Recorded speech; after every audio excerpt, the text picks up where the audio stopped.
Entrou o Eldinho na lateral esquerda, mas aí no segundo tempo o Corinthians não conseguiu fazer o que fez no primeiro tempo, teve pouquíssimas chances. O Liedson entrou no lugar do Danilo e aí... Não, desculpa, no lugar do Alex. O Liedson entrou no lugar do William. E aí o Corinthians se perdeu em campo, teve pouquíssimas chances. Né? Não era jogo para ele, tá voltando agora.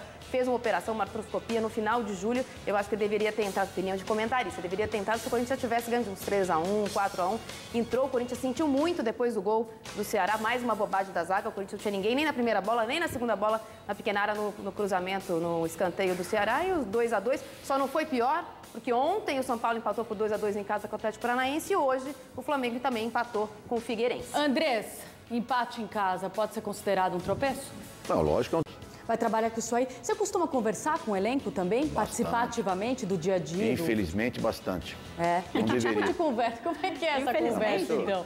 Você é uma de jogador de futebol. Aquilo era a realidade. Eu imagino que, como presidente do clube, você não pode achar que um aproveitamento de 33% seja a realidade também. Vai ter um problema, ou pode ter um problema na quarta-feira contra o Atlético Mineiro lá em Ipatinga, porque hoje perdeu o Fábio Santos por uns 40 dias com uma contusão no ombro, já foi até operado, e hoje o Ramon saiu por contusão. Eu vi até o presidente falando com o médico do Corinthians. Ele joga quarta-feira, presidente? Quarta, de ter que... Mais forte, o elenco mais... Um dos mais fortes e mais bem pago também. Muito bem. Milene Domingues, o Corinthians. Puxão de orelha? Um tom de puxão de orelha? Mas do jeito que o Andrés Você perder...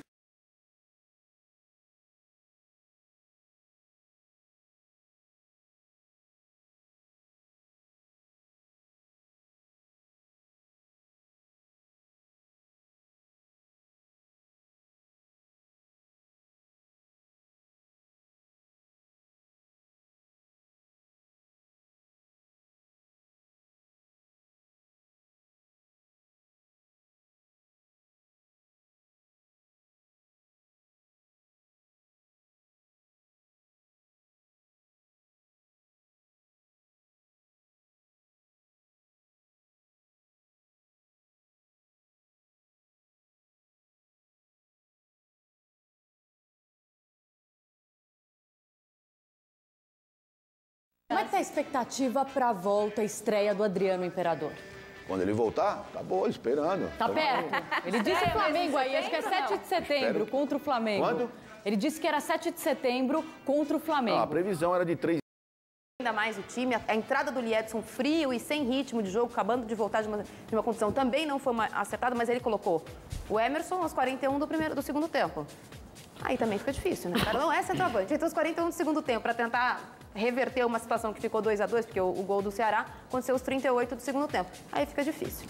E, presidente, voltando a falar do Adriano, você ainda aposta, então, nesse rendimento do Adriano com o Corinthians? Não, eu tenho certeza. Tem certeza? De Deus, valeu o investimento, então, mesmo machucado? Perdido. Não, lógico, ele... Muito bem, a gente conversa mais sobre esse assunto. Quero saber do Renan também, se teve uma interferência da diretoria para afastá-lo, mesmo que foi dito. A gente vai falar mais disso, a gente tabela aqui com outros esportes também. E agora o assunto é o UFC Rio. Do São Paulo, Ju, vamos atualizar os resultados. Tem gol, né, mentor intelectual? Vamos lá, olha. O Grêmio igualou o placar 1-1 contra o Fluminense, gol do Marquinhos.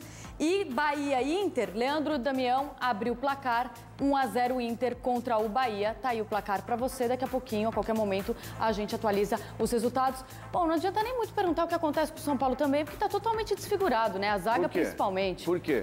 É muito desfalque, Andrés. Por quê? Mas a base deles é boa, tem lá 50 jogadores no Júnior, é só puxar jogador. É? Cotia, né? Você vê que contrataram um zagueiro. A falta de um jogador de referência. O Dagoberto sai muito da área, o Rivaldo ontem não iniciou a partida.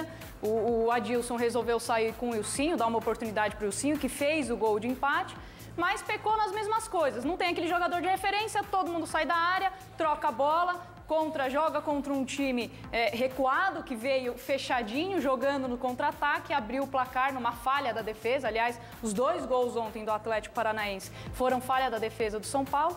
E aí, quando o Rivaldo entrou, a única diferença foi a que o Rivaldo começa a ocupar esse espaço que a gente tem falado muito aqui, que ele tenta assumir um papel de centroavante para poder fazer uma parede, para poder tentar fazer uma tabela, para essa bola ser jogada na frente e não somente dos lados. Pegou 2, 3 vezes na bola, deixou o Dagoberto na cara do gol. O São Paulo perdeu muito gol no finalzinho do jogo, o Atlético não conseguiu superar. Agora, vale lembrar também e vale ressaltar o trabalho do Renato.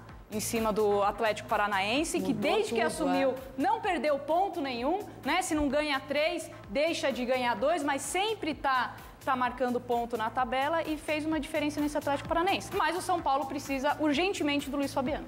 Agora, e essa opção, hein, do Adilson Batista de deixar o Rivaldo no banco? Ele disse que estava à disposição, ele falou que estava bem fisicamente, e colocar o Wilsinho, que acabou sendo uma boa alternativa lá no ataque, né?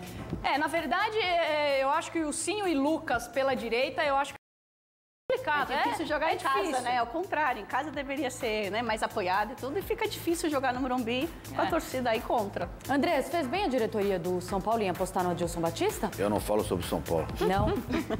O mentor intelectual vai ter que aceitar, ele não fala sobre São Paulo. Seguinte, nem do Rivaldo? O Rivaldo é um grande jogador. Agora, isso é a opção do treinador.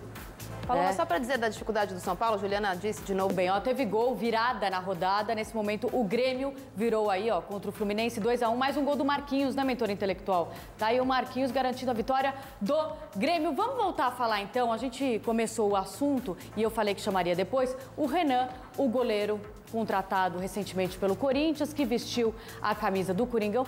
Pesou essa camisa um pouquinho, Andrés? Finaliza mesmo o teu mandato, né, presidente? O mandato meu vai até... Para você, mais eu acertou? saio dia 15 de dezembro.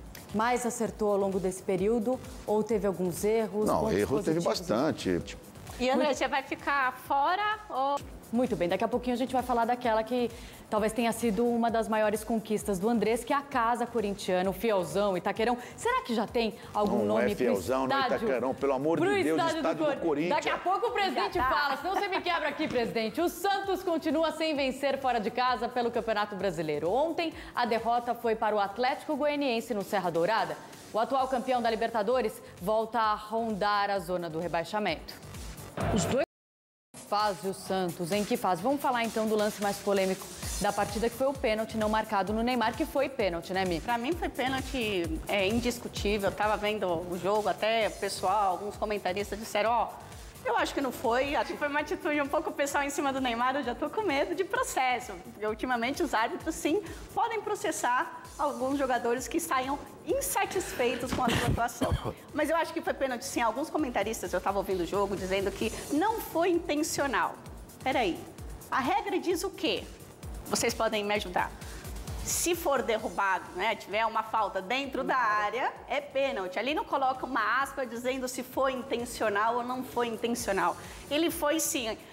Eu não lembro quem foi o zagueiro, caiu e acabou encostando sem querer, tudo bem, foi sem querer, ele não foi com a intenção de derrubar o Neymar rapidamente, mas ele derrubou. Barrou, né? E o Neymar ia assim, se ia fazer o gol ou não, nós não sabemos, mas foi pênalti sim. Se isso ia mudar a trajetória do jogo, é outra coisa também, porque estava 0-0, poderia ser 1-0, mas ultimamente o Campeonato Brasileiro tem demonstrado que mesmo que um time saia na frente, o outro consegue dar a volta, que foi até hoje o caso do Figueirense, que acabou ganhando, o Botafogo ontem. 4-2, o Botafogo. Então, o Campeonato Brasileiro é isso. Agora, é difícil ver o Santos campeão da Libertadores, pertinho ali da zona de rebaixamento. É óbvio que eu não acredito que o Santos tenha algum problema de permanecer no campeonato de Série A, mas que é difícil, né? Com o Ganso, algumas pessoas criticaram bastante. Na minha opinião, ele tem futebol para jogar mais? Tem sim.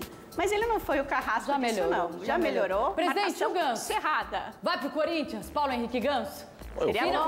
Eu falo há 3 meses que não, mas continuam pondo matéria no jornal todo dia, capa de revista. O que eu posso fazer? Por que isso, hein?